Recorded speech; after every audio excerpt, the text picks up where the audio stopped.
والصلاة والسلام عليك يا سيدي يا رسول الله وعلى آلك وأصحابك يا سيدي يا حبيب الله ما كان محمد نبا أحد من رجالكم ولكن رسول الله وخاتم النبيين سبق الله العظيم إن الله وملائكته يصلون على النبي يا أيها الذين آمنوا صلوا عليه وسلموا تسليما اللهم صل على سيدنا وعلى آل محمد وبارك وسلم وصلوا عليه مصطفیٰ جان رحمت پہ لاکھوں سلام، شمع بزم ہدایت پہ لاکھوں سلام، جس سبحانی گھڑی چمکا طیبہ کا چاند اس دل افروز سعادت پہ لاکھوں سلام، جس نے حق کربلا میں ادا کر دیا، اپنے نانا کا وعدہ وفا کر دیا، گھر کا گھر سب سپرد خدا کر دیا، اس حسین ابن حیدر پہ لاکھوں سلام، جس نے حق عاشقی کا ادا کر دیا، جس نے ختم نبوت پہ پیرا دیا، ایسے خادم کی قربت پہ لاکھوں سلام۔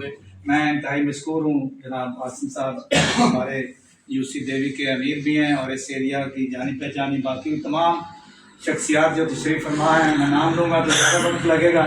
سب جانتے ہیں کہ ہم 5-6 سال سے 2017 سے امیر محترم بھی تشریف فرما ہے، 2017 سے لے کر اب 2024 شروع ہو چکا ہے۔ ہماری جدوجہد کا مقصد دین کی ترویج، دین کی اشاعت، قرآن کی حفاظت، ناموس رسالت، ختم نبوت کی پیراداری میں یہ سارا وقت انشاءاللہ تعالیٰ تسلسل سے گزر رہا ہے، اور ہمارا پیغام امیر المجاہدین رحمۃ اللہ علیہ اپنی زندگی میں اپنی آخری ایام تک، اپنے آخری دن تک، فیض آباد کا دھرنا جو آخری 15 نومبر کو ختم ہوا تو آپ 19 نومبر کو آپ کا وصال مبارک ہے۔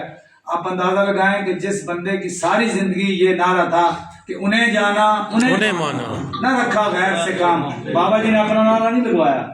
ہماری تحریک کا سب سے بڑا حسن یہ ہے، خوبصورتی یہ ہے کہ اس میں تحریک کے کسی قائد کا، کسی لیڈر کا نعرہ نہیں ہے، ہماری پہچان نہیں ہے۔ بابا جی جیسی شخصیت جو وقت کے مجدد تھے، ولی تھے، انہوں نے کہا تھا کہ نعرے مالکہ نے انہیں، کتیاں نے نعرے نہیں انہیں۔ تو بابا جی تو یہ الفاظ اپنے لیے کہہ سکتے تھے، ہم تو پھر اس حساب سے کچھ بھی نہیں ہے نا، ہم تو پھر وہ ان کے در کے جو سگ ہیں نا، ان سگوں کے بھی ہم سگ ہیں۔ تو اس لیے کوشش یہی کرنی ہے کہ ہم نے یہ پیغام، لوگ اب کہتے ہیں جی یہ دین کے نام پر ووٹ مانگ رہے ہیں، میں نے کہا قائد اعظم رحمۃ اللہ علیہ نے کلمے کی بنیاد پر اس ملک کی بنیاد رکھی تھی۔ یہ پاکستان وہ دنیا میں ملک ہے ریاست مدینہ کے بعد جس کی بنیاد مذہب کے نام پر رکھی گئی ہے، ورنہ ہندوستان میں بھی نمازیں ہو رہی تھی، روزے ہو رہے تھے، حج ہو رہا تھا، زکوٰۃ ہو رہی تھی، وہاں پر بھی لوگ اپنے اپنے مساجد، مدارس، یہ سارا دین کا سسٹم چل رہا تھا۔ اب بھی ہمارے سے زیادہ 22 کروڑ سے زیادہ وہاں پر مسلمان موجود ہیں، لیکن جو آزادی، جو ہمارے حالات واقعات جو ہم اپنے مرضی سے رہ رہے ہیں، ایسے کسی بھی، آپ باقی دیکھ رہے برما، شام، کشمیر کیا حالات ہیں، یہ ہمارا دین سے دوری کی وجہ سے۔ پاکستان جب بنا تھا تو قائد اعظم رحمۃ اللہ علیہ سے بھی سوال ہوا تھا کہ آپ نظام کون سا لائیں گے آپ یہاں پر، تو آپ نے فرمایا تھا قائد اعظم کون ہوتا ہے نظام لانے والا، میرے آقا و مولا 1400 سال پہلے ایک نظام ہمیں دے کر گئے ہیں۔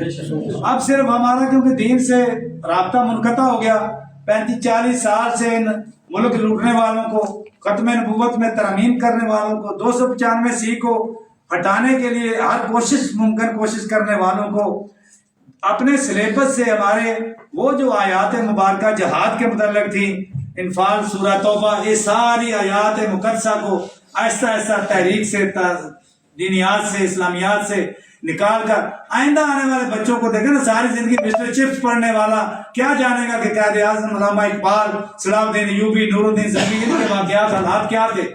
ہماری تاریخ کا حصہ تو آقا کریم کے سیرت پاک سے لے کر آقا کریم کے پہلے غلام سیدنا صدیق اکبر سے لے کر آج تک جنہوں نے قربانیاں دی ہیں دین کے لیے، ان کا نام ہونا چاہیے تھا، لیکن ہمارے بچوں کو جب دین سے دور کیا گیا تو ہم نے بھی بیکن، ہم نے بھی ایلیڈ، بڑے بڑے الائڈ اور بڑے بڑے نامور اسکولوں میں داخل کرائے۔ میں ایک دن بینک میں بیٹھا ہوا تھا ایک کام کے لیے، تو ایک لیڈی ساتھ بیٹھی تھی، وہ لون لینے کے لیے، قرضہ لینے کے لیے نیشنل بینک میں آئی، تو بینک مینیجر کہتا ہے کہ آپ نے اتنا قرضہ کیا کرنا ہے، 10 لاکھ اس نے ڈیمانڈ کی زیور رکھ کر۔ تو وہ کہتی میں نے اپنے بچے کی فیسیں اور اس کے تعلیم کا معاملات چلانے ہیں۔ تو میں نے بھی سمجھا، مینیجر نے بھی سمجھا شاید کوئی BSc MSc کوئی بڑی کلاس کا بچہ ہوگا، تو انہوں نے کہا نرسری میں داخل کروایا ہے اسلام آباد یا پنڈی کسی اعلیٰ اسکول میں۔ جب ہماری ترجیحات دین سے ہٹ کر دنیا کی طرف ہوئیں تو پھر ایسے لٹیرے لوگ آئے۔ ہمیں بھی 5 سال پہلے، 6 سال پہلے ہم بھی ان کا حصہ تھے۔ اگر اللہ تعالیٰ نے ہمیں سمجھ دی ہے، عقل دی ہے، تو ہم نے دیکھا کہ ایک ویل چیئر پر بیٹھے ہوئے بابے نے بتایا کہ دین اصل کیا ہے. دین دیکھیں نا، حاجی کی بڑی عزت ہے، نمازی کی بڑی عزت ہے، جو عمرہ کر کے آتا ہے اسے میں مالا ہار بڑی اس کی رسپیکٹ کرتے ہیں. یہ مدینہ سے ہو کر آیا.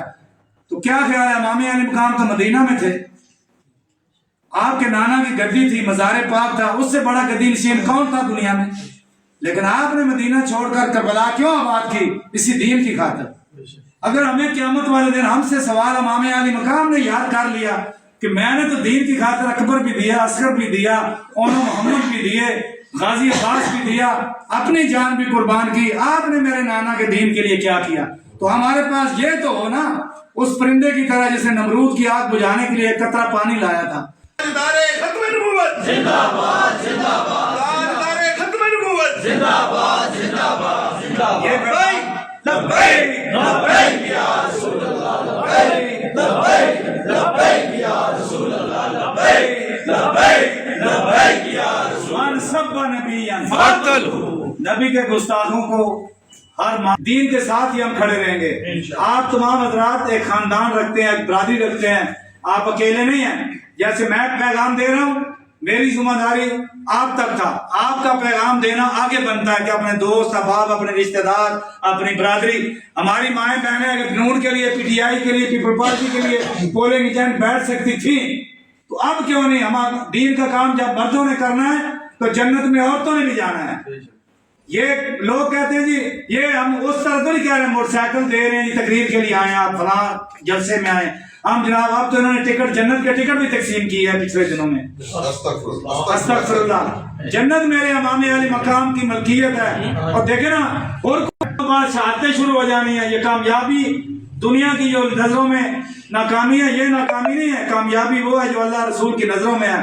اور نے کیوں چھلانگ لگا کر امام علی مقام کے قدموں میں جان قربان کی؟ اور کو پتا تھا کہ یہاں پر جنت ہے، ادھر دوزخ ہے. نماز تو یزید کی طرف بھی اذانیں ہو رہی تھی، نماز ہو رہی تھی. اس وقت بھی امام علی مقام کو کہا گیا جلدی کریں، تقریر ختم کریں، ہمیں نماز جمعہ ادا کرنی ہے.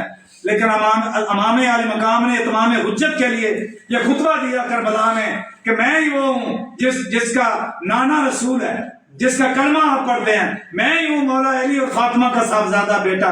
بتانا چاہتے تھے کہ کل قیامت والے دن یہ نہ کہیں، یہ 18,000 فوج یہ نہ کہے کہ ہمیں تو پتہ ہی نہیں تھا. یزید نے ہمیں تو ایک باغی کے متعلق پہنچایا تھا. منصور بھی اسلامی ہے، ہمارا قائد بھی اسلامی ہے. اس لیے کوشش کرنی ہے کہ اپنے آپ کو تحریک کے لیے وقف کر دیں. اپنی زندگی کا جو حصہ آپ ٹائم دے سکتے ہیں اپنی برادری کو، اپنے دوست احباب کو. یہ پیغام دنیا تک انشاءاللہ پہنچ چکا ہے. دنیا کے آخری کونے تک بھی لبیک کو لوگ پہچانتے ہیں. اس وقت بھی جب ہم نے یہ ملین مارچ کیا تو اسماعیل ہانیہ جو یہ فلسطین کی اس جہادی تنظیم کے سربراہ ہیں، انہوں نے لائیو خطاب کیا نا. کسی جرت نہیں کسی لیڈر کی کہ ان کے لیے کوئی بیان بھی جاری کر سکے. یار گولوں کے یا میزائلوں کے منہ انہوں نے کیا کرنے تھے؟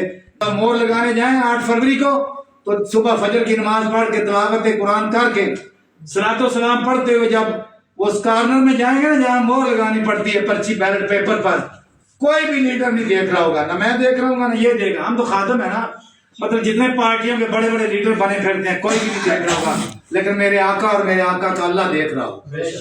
آج دار ختم نبوت.